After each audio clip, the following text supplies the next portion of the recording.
Salut tout le monde, c'est JF. Bienvenue à la Chambre Noire. Cette semaine, je vais y aller avec une demande spéciale parce que, oui, des fois, je fais dans les demandes spéciales. On va parler de vignettes. C'est effectivement quelque chose qui est important dans une photo et comme disait mon coiffeur Ansel Adam, la photo n'est jamais terminée tant qu'on n'a pas appliqué une vignette. Je vais donc commencer par celle qui est le plus facile, qui est à la portée de tout le monde, puis qui demande pas grand-chose parce que c'est presque un automatisme.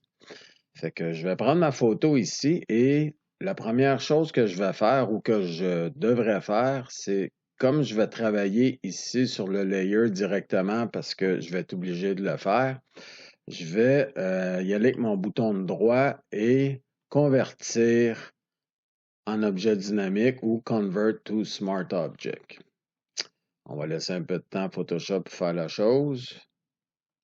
Le fichier est quand même assez gros, j'aurais peut-être dû le réduire. La façon de savoir si c'est bien fait, c'est que vous avez maintenant une nouvelle icône qui apparaît juste ici dans le bas, en bas à droite du petit icône. Fait qu'on y va donc avec filtre ou filter. On clique dessus et on va aller chercher les fils de Camera Raw.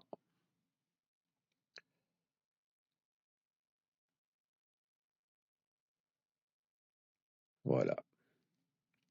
Fait que ça se trouve à être ici dans les effets.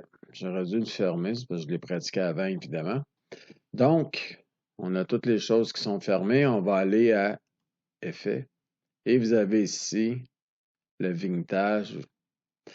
Si vous allez vers la gauche, on assombrit. Si vous allez vers la droite, on éclaircit. Dans ce cas-ci, ce qu'on va faire, c'est qu'on va y aller vers, je vous dirais à peu près comme ça. Parce que le but de la vignette, c'est vraiment d'assombrir la plupart du temps le contour de la photo et laisser notre sujet principal clair. Ça va donc diriger l'œil vers notre sujet principal parce que sur les côtés, comme ça va être plus foncé, ce qu'il y a ici, ben l'œil n'ira pas chercher là-dedans. L'œil va automatiquement tirer vers les tons plus clairs, c'est-à-dire vers notre sujet principal. Je clique OK et voilà.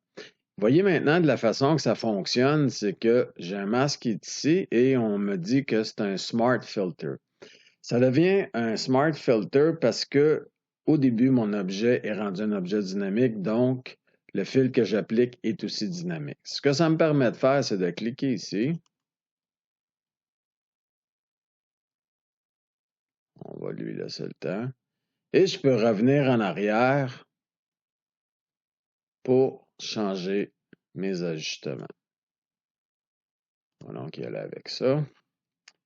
Sinon, ce que je peux faire, on va revenir comme c'était. Donnez-moi 2 petites secondes avec mon image de départ. Sinon, ce que je peux faire, c'est de prendre ici mon Layers ou mon calque, aller le porter sur le petit plus et en faire une copie. Je vais retourner dans les filtres. Je vais aller rechercher le même filtre dans Camera Raw. Et maintenant, je vais appliquer la vignette comme je pense. On va dire à peu près comme ça. C'est probablement pas ce que je ferais, mais pour vous le montrer, je vais en mettre un peu plus.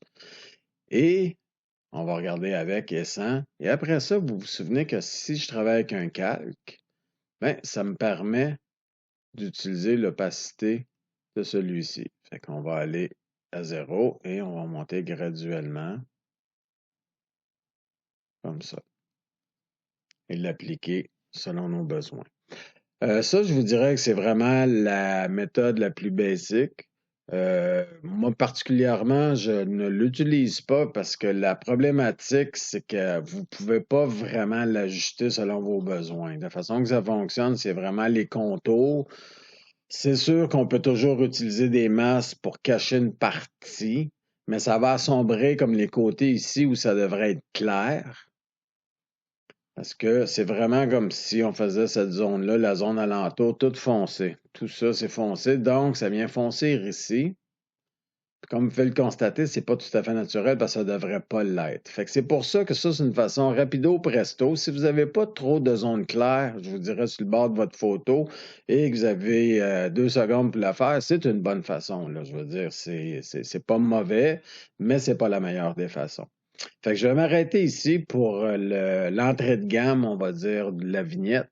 Et je vais continuer dans la prochaine capsule avec une méthode intermédiaire de faire une vignette, mais que là, on va pouvoir un peu plus faire ce qu'on veut. Fait que sur ça, la prochaine, ciao.